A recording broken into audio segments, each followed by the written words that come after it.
இந்த ரெண்டும் சேர்ந்து ஒரு வெரைட்டி தான். ஒரு வெரைட்டி. இதுல ஒரு 40 குத்து, இதுல ஒரு 40 குத்து. ஓகே. ரெண்டாவது வலது கையை இப்படி மேல வச்சுக்கிட்டு. ஓகே. இது ஒரு 40 பாட். ஆமா, 40 வெரைட்டி ரெண்டு. மூணாவது, அதாவது இது முதல்ல பண்ண வெரைட்டி எதுக்குன்னா காற்று வந்து நல்லா பம்பிங் ஆகும், நல்லா ஒர்க் ஆகும். ஓகே. ரெண்டாவது வந்து முதுகு வலி இருக்கவே இருக்காது. ஏற்கனவே வலி இருந்தாலும் போயிடும், இனிமேல வர வேண்டிய வலியும் வராம போயிடும். சரி. ரெண்டு. ஓகே. மூணாவது பாருங்க, விரலுக்குள்ள விரலை நுழைச்சிக்கிட்டு இப்படி தேய்க்கிறது. எண்டு மட்டும் தான் கை இதாகணும். ஆமா, டச் ஆகணும். ஆமா, இந்த இடத்துல வந்து அப்படியே சூடு ஏத்துறோம். சரி சரி சரி. சூடு ஏறிடும். ஒரு நிமிஷம் விடாம இப்படி நீங்க ரன் பண்ணீங்கன்னா 120 தடவை இப்படி ஆகும். சரி. 120 தடவை பண்ணி இப்பவே கை சூடு ஏறிடுச்சு பாருங்க. ஓகே. இந்த சூடு எதுக்குன்னா இடுப்புல இருந்து கீழே பாதம் வரைக்கும், பாதம் எரிச்சலா இருந்தா கூட சரியா போயிடும். பம்பிங் பிளட் சர்க்குலேஷன் வந்து பிரமாதமா இருக்கும். ஓகே. 3 4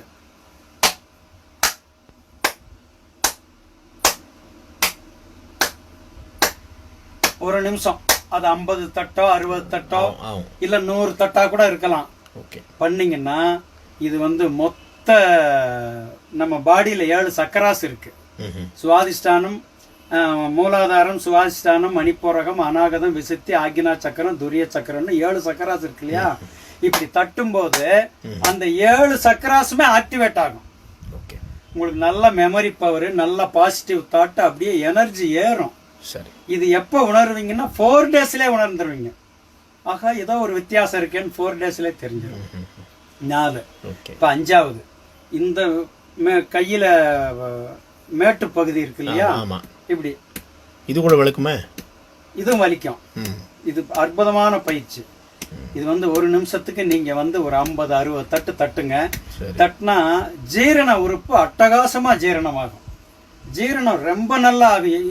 எல்லாருக்குமே வியாதி வர்றதுக்கு காரணம் ஜீரண கோளாறு தான். நிஜம். அந்த ஒரு கோளாறுனாலதான் எல்லா எஃபெக்ட்டுமே வருது. ஆனா இப்படி நீங்க வந்து ஒரு 2-3 தடவை நாளைக்கு இந்த மாதிரி பண்ணிட்டீங்கன்னா ஜீரண உறுப்பு நல்ல ஸ்டாண்டர்ட் ஆயிடும். சாப்பிட பண்ணக்கூடாது. காலையில பாத்ரூம் போயிட்டு வந்து எம்டி ஸ்டமக்ல தாங்க பயிற்சியே பண்ணணும். ரொம்ப நல்லா இருக்கும். சரி சரி சரி சரி சரி. இப்ப 6வது பாருங்க, எப்படி வைக்கிறேன். கையை இப்படி வச்சுட்டு இப்படி தேய்க்கிறீங்க சைட்ல. சரி சரி சரி சரி சரி. இப்படி தேய்க்கிறீங்க இல்லையா? சரி.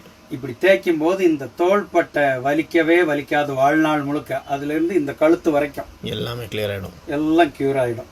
இந்த வயசு அவர் இருந்தா கூட முடியும். இது எப்ப வேணாலும் முடியும். 90 வயசு வரைக்கும் பண்ணிக்கிட்டே இருக்கலாம்.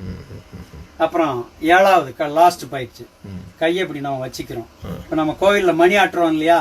அது மாதிரி இந்த மணிக்கட்டை இப்படி சுத்தும் போது என்ன ஆகுதுன்னா, இதுல வந்து ஒரு அரை நிமிஷம், இதுல ஒரு அரை நிமிஷம். கொஞ்சம் அப்படியே மெலிசா இல்ல, இது வந்து நல்லா கையை இறுக்கி பிடிச்சிக்கிட்டு திருப்புறது. சரி, மொத்த கையை பிடிச்சிக்கணும். சரிங்க, சரி. இப்படி பிடிச்சிட்டு திருப்புறது. சரி. இதுல என்ன எஃபெக்ட் கிடைக்குதுன்னா, குழந்தை பாக்கியம் இல்லாம இருந்தா கூட குழந்தை உற்பத்தி ஆகும். இதுல என்ன அப்படி எஃபெக்ட்னா, என்ன இது பிளட் கவுண்டிங் வந்து ஹெவியா கூடும். பிளட் கவுண்டிங் அட்டகாசமா இன்க்ரீஸ் ஆகும். அதுக்காக ரைட். இதை தொடர்ந்து தினம் காலையில பண்ணுங்க. ஒரு வித்தியாசமான உணர்வு நமக்கு வரும். வாழ்க வளமுடன்.